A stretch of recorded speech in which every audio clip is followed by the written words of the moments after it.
toute l'actualité des régions d'outre-mer et des ultramarins de l'Hexagone sur outremernews.fr. Bien voilà, nous sommes juste devant un collège à Baïf, précisément, dans la région de la Côte-sur-le-Vent. C'est là que se déroule une manifestation de sensibilisation de l'association J'existe. De nombreux parents d'autistes sont ici présents. C'est dans le cadre de la semaine de sensibilisation mondiale à l'autisme. Et vous allez voir des enfants autistes, mais aussi les difficultés que rencontrent les parents, mais aussi les membres de l'association pour encourager les parents à tenir bien et tenir fort envers leurs enfants autistes, chose qui n'est pas facile. Nous allons faire un tour à l'intérieur pour voir comment ça se passe. La journée mondiale de sensibilisation à l'autisme, Madame Ambroise, vous êtes la présidente d'une association, il s'agit de l'association J'existe. Déjà, que vous semble de cette manifestation ? Excusez-moi, je n'ai pas compris la question. Que pensez-vous de cette manifestation ? D'accord. Alors, donc en fait, on est dans le cadre, comme vous l'avez dit, de la journée mondiale de sensibilisation à l'autisme. Donc, tous les ans, on s'attelle à mener une action d'information, de sensibilisation. Et cette année, nous avons décidé de monter une kermesse pour permettre aux parents, aux enfants, au grand public de se rencontrer, d'échanger, de discuter. Et nous avons des parents qui exposent des objets qu'ils ont fabriqués par eux-mêmes. Mais on est surtout là pour sensibiliser la population sur ce qu'est l'autisme, cet handicap qui touche une naissance sur 100. Oui. Vous êtes la maman d'un autiste âgé de 25 ans. Quelles sont les difficultés que vous rencontrez ? Elles sont nombreuses. Depuis sa naissance jusqu'à aujourd'hui, à tous les âges, il y a une difficulté. En fait, le parcours de vie en France de quelqu'un qui est en situation de handicap et particulièrement autiste, c'est un parcours qui est très difficile parce que nous avons à chaque fois un peu de mal à trouver les bonnes personnes et savoir arriver à un âge particulier. Par exemple, de 0 à 6 ans, on sait qu'il y a des crèches, mais après de 6 ans à 12 ans, ça dépend donc de la difficulté, des difficultés de nos enfants. Donc on a un peu de mal à savoir vers qui s'orienter, quelles sont les solutions. Quelquefois, on a affaire à des professionnels qui ne savent pas non plus ce qu'est cet handicap, donc qui ont du mal à nous aider. J'ai également rencontré une difficulté quand mon fils a eu 20 ans. Parce qu'il était arrivé en bout de son, de la structure dans laquelle il était accueilli. Et pendant 2 ans, il était à domicile parce qu'il n'y avait pas vraiment ni de solution, ni de place dans les structures pour adultes. Bon, là, aujourd'hui, il est accueilli dans une maison d'accueil, mais ce n'est pas le cas de la plupart des personnes adultes chez nous. Bon, ça tombe bien, Denis Saint-Martin, parce qu'il s'agit bien de la journée mondiale de sensibilisation à l'autisme. Et vous avez un frère autiste de 56 ans.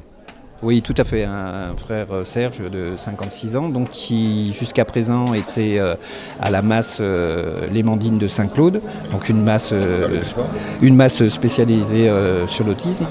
Et malheureusement, il est tombé malade suite à une infection urinaire et maintenant il est hospitalisé au CHBT. Le problème, c'est que maintenant, il est devenu paralysé, tétraplégique, et donc il aura plus sa place en masse et il ne peut pas encore aller en EHPAD puisqu'il est encore trop jeune. Notre souci maintenant, c'est ça, c'est qu'on se trouve des fois confronté à des problèmes où, entre guillemets, il n'a sa place dans aucune structure et c'est encore un combat qui est très dur à mener, comme le combat de tous les parents qui ont des enfants autistes, puisque chaque cas est différent et chaque structure doit s'adapter à leur handicap.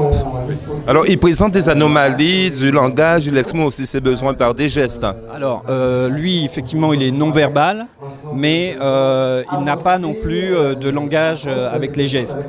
Mais il va très bien savoir vous faire comprendre, enfin, il pouvait vous faire comprendre quand il voulait prendre du Coca-Cola, etc., même à la masse de Saint-Claude. Ils ont des stratégies éducatives qui permettent de vivre en société et de pouvoir se faire comprendre, mais toujours dans des structures fermées. Madame Venutolo, vous êtes ici aujourd'hui à Baïf dans le cadre de la journée mondiale de sensibilisation à l'autisme. Est-ce que vous avez des parents autistes ou bien vous êtes venu donner un coup de main à l'association? Alors non, je n'ai pas de proches qui soient autistes. Mais la Guadeloupe est un petit pays et nous nous sentons absolument tous concernés par ce qui touche des familles qui nous sont proches.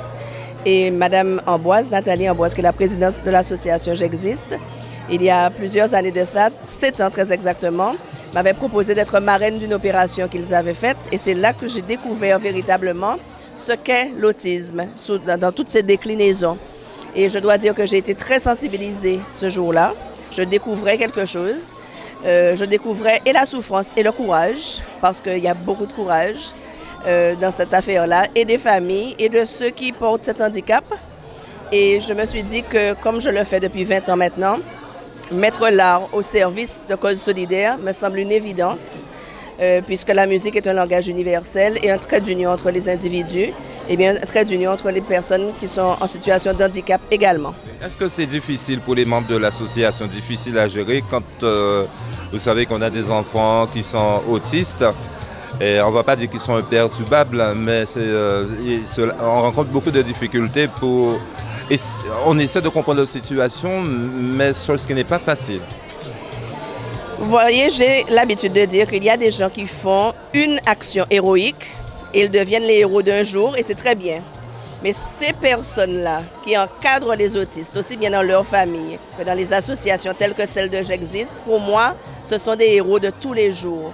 Parce qu'il faut faire face à une réalité qui n'est pas toujours facile, et c'est pour cela d'ailleurs que nous faisons un grand lionnage autour de cette cause pour justement leur apporter notre concours à notre modeste place dans nos différents talents. Il faut véritablement mutualiser nos forces, nos compétences et notre amour, parce qu'il faut beaucoup d'amour. Jean Monza, nous savons que vous êtes féru du gros cas, une des stars du cas en Guadeloupe. Mais pourquoi vous êtes là aujourd'hui, ici? C'est une action que je crois que tout Guadeloupéen, toute personne censée comprendre l'ampleur de l'handicap, en tout cas les difficultés qu'on rencontre les familles, qu'on rencontre aussi les aidants de toutes sortes, mais aussi les difficultés qu'ont les politiques publiques à mettre en place. Un accompagnement de qualité pour ces enfants qui ne sont pas, c'est pas une maladie, c'est un handicap, c'est-à-dire c'est des troubles de comportement et de langage qui atteignent le système cognitif. Donc ça crée un enfermement. C'est comme si en Guadeloupe, nous avions des Guadeloupéens, des petits Guadeloupéens, nos frères et nos sœurs qui vivraient dans une autre Guadeloupe à côté de nous et qu'on ignorait. Donc cet handicap-là, j'allais dire, relève de la volonté de chacun, de l'empathie que l'on peut avoir et de la conscience qu'on peut avoir de la Guadeloupe, et à tenter en tout cas de rapprocher ses frères et ses sœurs de notre société dans laquelle nous vivons, et à aider et accompagner surtout leurs parents, parce que c'est un handicap qui peut être lourd pour eux et ils ont besoin de répit, ils ont besoin de souffler, ils ont besoin aussi que les autres, le regard de l'autre puisse non seulement être interrogatif, mais aussi être rempli d'empathie et puisse donner des solutions au quotidien. C'est une part de Guadeloupe qui est à côté de nous, qui est mal compris, qui n'est peut-être pas numériquement très importante, c'est peut-être ça aussi, mais ce sont des handicaps qui stigmatisent ces Guadeloupéens et ces Guadeloupéennes, ces jeunes de la Guadeloupe.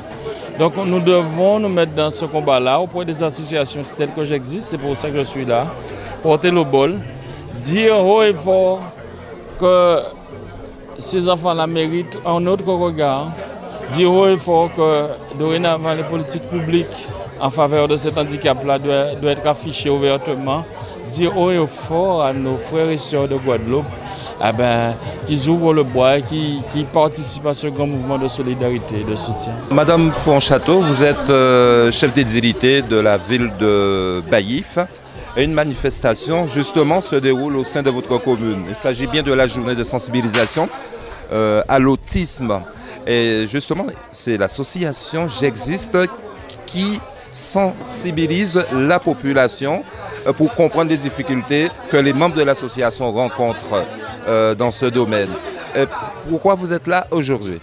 Alors, je suis là aujourd'hui déjà pour encourager celle qui porte cette association, l'association J'existe, Madame Ambroise Nathalie, qui est de la commune et que je connais très bien. Donc je dis qu'à partir du moment qu'un parent prend ce genre de, je ne dirais pas de pathologie, mais d'handicap à bras le corps, cela veut dire qu'il faut effectivement la soutenir. Donc on soutient l'association, on la soutient en mettant aujourd'hui à disposition la logistique, puisque c'est la journée mondiale, mais aussi avec notre centre communal d'action sociale, c'est l'une des missions, la prévention, l'éducation. Donc aujourd'hui, il faut favoriser l'inclusion. Donc on ne dit plus lutter contre l'exclusion, c'est favoriser l'inclusion. Donc c'est surtout pour les familles qui ont ce poids, qui ont cette souffrance, parce qu'il faut s'occuper de l'enfant, il y a la prise en charge, mais aussi il y a tout le quotidien de ces enfants qui sont atteints d'handicap et c'est plus ou moins difficile. On ne sait pas ce que les parents endurent. Donc quelque part c'est une manière d'être avec eux, de les soutenir. Et en fait tous les parents qui sont ici, ce sont des parents qui ont ces enfants-là avec eux. Donc ils sont membres actifs de l'association. Donc je crois qu'il faut saluer cela. Mais comme je vous dis, pour nous aussi, c'est faire de la prévention, de l'éducation, mais aussi de la sensibilisation à la population pour vous faire comprendre qu'effectivement, nous vivons tous les jours, mais il y a aussi ceux-là qui sont à côté de nous et qu'il faut avoir un autre regard. Eh bien, depuis Baïf, Max Darlis, Darès Robert pour Outre-mer News. Toute l'actualité des régions d'outre-mer et des ultramarins de l'Hexagone sur outremernews.fr.